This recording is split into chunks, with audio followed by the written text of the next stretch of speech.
ایک مرتبہ ایک چھوٹا یہودی بچہ اس نے میرے آقا صلی اللہ علیہ وآلہ وسلم کا حسین چہرہ دیکھ لیا، رسالت میں آپ صلی اللہ علیہ وآلہ وسلم کا عاشق ہو گیا، حضور اکرم صلی اللہ علیہ وسلم سے اسے پیار ہو گیا، اس قدر پیار ہوا رات دن حضور اکرم صلی اللہ علیہ وسلم کی یاد میں روتا رہتا، حضور اکرم صلی اللہ علیہ وسلم کے دیدار کی تمنا میں روتا رہتا، اپنے والدین کو نہ بتایا کہ مجھے حضور اکرم صلی اللہ علیہ وسلم سے پیار ہو گیا ہے، کسی کو اطلاع نہ دی، والدین یہودی تھے، جانتا تھا والدین کو علم ہو گیا تو والدین ناراض ہو جائیں گے، والدین کو نہ بتایا، مختلف بہانوں سے اپنے گھر سے باہر جاتا، کبھی بکریاں چرانے کے بہانے جاتا اور پھر مدینہ المنورہ میں مسجد نبوی شریف کے دروازے سے جھانک کر میرے آقا صلی اللہ علیہ وسلم کے حسین چہرے کو دیکھ لیا کرتا تھا، اپنے عشق کی پیاس بجھا لیا کرتا تھا۔ ایک وقت ایسا آیا، ایک مدت تک وہ حضور اکرم صلی اللہ علیہ وآلہ وسلم کو نہ دیکھ پایا، بیمار ہو گیا، اس قدر بیمار ہو گیا کہ بستر علالت کو بچھونا بنا لیا، بستر پر آ گیا، والدین پریشان، رشتہ دار عزیز و اقارب سب پریشان، ڈاکٹرز کو بلا رہے ہیں کہ اسے کیا ہو گیا، سب اطباء علاج کی کوشش کر رہے ہیں لیکن انہیں معلوم نہیں ہے کہ اس کا مرض کیا ہے، کوئی ظاہری طور پر زخم بھی نہیں ہے لیکن اس قدر بیمار ہے کہ وہ جس کا چہرہ ہر وقت چمکتا تھا اب وہ بالکل کانٹے کی طرح سوکھ چکا تھا، بالکل اتنا نحیف اور کمزور ہو چکا تھا، اور بظاہر کوئی ایسی بیماری بھی نظر نہیں آتی تھی، کوئی زخم بھی نظر نہیں آتا تھا، گویا کہ وہ زبان حال سے کہہ رہا تھا یہ زخم طیبہ ہے، یہ سب کو نہیں ملتا، کوشش نہ کرے کوئی اس زخم کو سینے کی۔ میرے آقا صلی اللہ علیہ وسلم سے اسے پیار ہو گیا تھا۔ ایک وقت ایسا آیا، والدین پریشان، اطباء کو بلا رہے ہیں، ڈاکٹرز کو بلا رہے ہیں لیکن کسی کو پتہ نہیں کہ اس کی بیماری کیا ہے۔ پھر وہ شام بھی آ گئی جو اس کی زندگی کی آخری شام تھی، وہ بیمار عشق مصطفیٰ صلی اللہ علیہ وسلم تھا، اب اس قدر بیمار اور کمزور ہو گیا کہ وہ جو کلام کرتا، جب وہ بولتا تو کسی کو اس کی گفتگو سمجھ میں نہ آتی، اتنا پست آواز میں کلام کرتا۔ والد صاحب پریشان، والدہ پریشان، اکلوٹا بیٹا تھا، ایک ہی بیٹا تھا،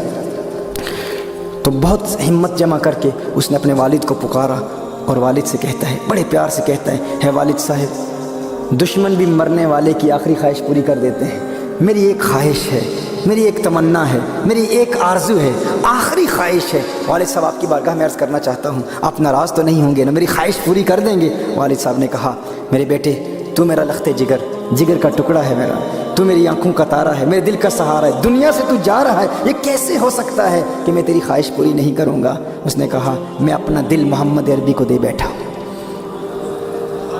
مجھے ان سے پیار ہو گیا ہے، میں ان کو چھپ چھپ کے دیکھا کرتا تھا لیکن آج اس دنیا سے جا رہا ہوں، میری آخری تمنا ہے، میری آخری خواہش ہے،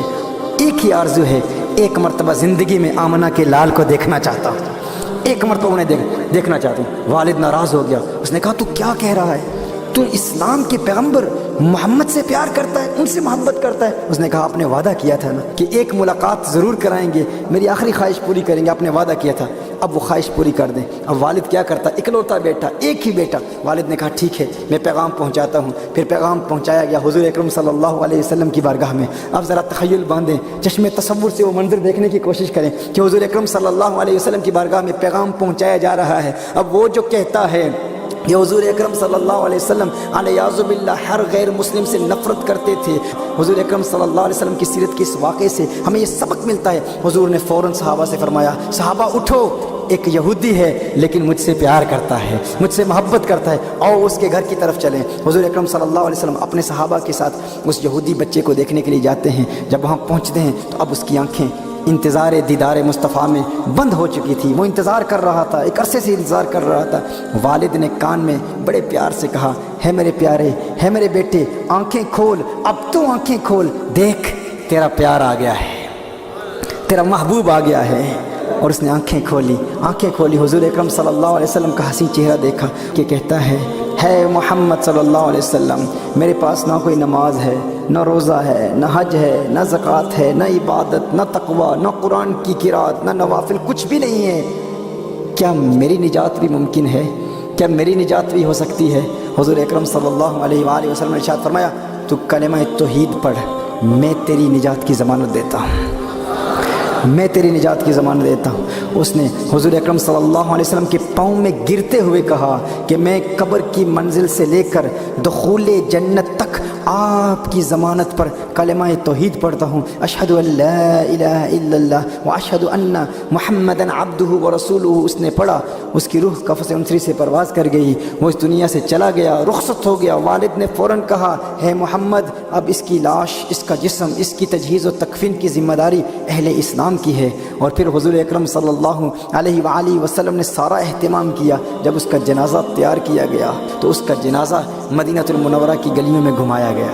عاشق کا جنازہ، دیوانے کا جنازہ، اور مسجد نبوی شریف اور مدینہ المنورہ کے مضافات سے بڑی تعداد میں، بڑی کثرت سے لوگ جمع ہو رہے ہیں فقط اس کا دیدار کرنے کے لیے۔ ایک چرچا ہے، ایک شور ہے ہر طرف، سنا ہے ایک یہودی ہے جس نے کوئی نماز نہیں پڑھی، کوئی روزہ نہیں رکھا، کوئی عبادت نہیں کی، اس نے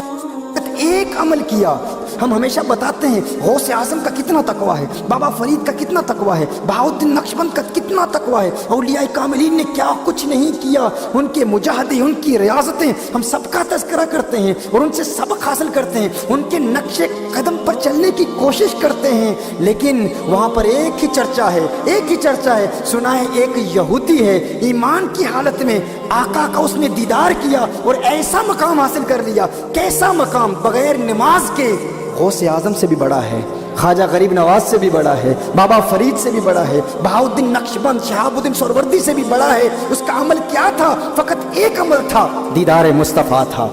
حضور اکرم صلی اللہ علیہ وسلم کو دیکھا تھا، اب سارے صحابہ جمع ہو رہے ہیں۔ ایک روایت میں آتا ہے جب اس کا کفن چہرے سے اٹھایا گیا، ہٹایا گیا تو کیا دیکھتے ہیں؟ ایک نور کی کرن اس کے چہرے سے نکل کر آسمان کی طرف چلی جاتی ہے، اور پھر دیکھتے ہیں کہ وہ عاشق، وہ حضور کا دیوانہ، حضور سے پیار کرنے والا ابھی دنیا سے چلا گیا ہے، لیکن اس کے لبوں پر تبسم کی کھلکھلاہٹ ہے، وہ مسکرا رہا ہے۔ صحابہ کرام علیہم رضوان نے ایک عجیب منظر دیکھا کہ حضور اکرم صلی اللہ علیہ وسلم پنجوں کے بل چل رہے ہیں، یوں چل رہے ہیں۔ ایک صحابی عرض کرتے ہیں، یا رسول اللہ صلی اللہ علیہ وآلہ وسلم، بات ہے آج آپ پنجوں کے بل کیوں چل رہے ہیں؟ حضور اکرم صلی اللہ علیہ وسلم نے ارشاد فرمایا کہ اس کو دیکھنے کے لیے عالم بالا کے فرشتے آ رہے ہیں اور اس کثرت سے آ رہے ہیں کہ زمین پر پاؤں رکھنے کی جگہ نہیں ہے، اس لیے میں پنجوں کے بل چل رہا ہوں۔ اسے حضور اکرم صلی اللہ علیہ وسلم جنت البقیع لے جاتے ہیں، خود اپنے ہاتھوں سے دفناتے ہیں۔ جب حضور اکرم صلی اللہ علیہ وسلم کچھ وقت زیادہ لگ جاتا ہے، اس کی قبر سے باہر آتے ہیں تو حضور اکرم صلی اللہ علیہ وسلم کے ماتھے پر پسینہ چمک رہا ہے۔ صحابہ عرض کرتے ہیں، یا رسول اللہ صلی اللہ علیہ وسلم، آقا اتنی دیر لگ گئی؟ حضور اکرم صلی اللہ علیہ وسلم نے ارشاد فرمایا، دراصل بات یہ ہے کہ جب اس نے کلمہ پڑھا تھا تو میں نے ضمانت دی تھی کہ قبر کی منزل سے لے کر دخول جنت تک میں تیری ضمانت دیتا ہوں۔ تو جب حوروں نے یہ بات سنی، جنت کی حوروں نے یہ بات سنی، تو اس کو دیکھنے کے لیے جنت کی حوریں اس کثرت سے آئی ہیں، اس کے چہرے کی بلائیں لینے کے لیے اس کی طرف تیزی سے بڑھ رہی ہیں، اس لیے بہت دیر ہو گئی اور میرا یہ پسینہ، میرے پسینے کے چند قطرات اس کے جسم پر پڑے ہیں، اب اس کا جسم قیامت تک مہکتا رہے گا، قیامت تک مہکتا رہے گا۔ یہ ہے میرے آقا صلی اللہ علیہ وسلم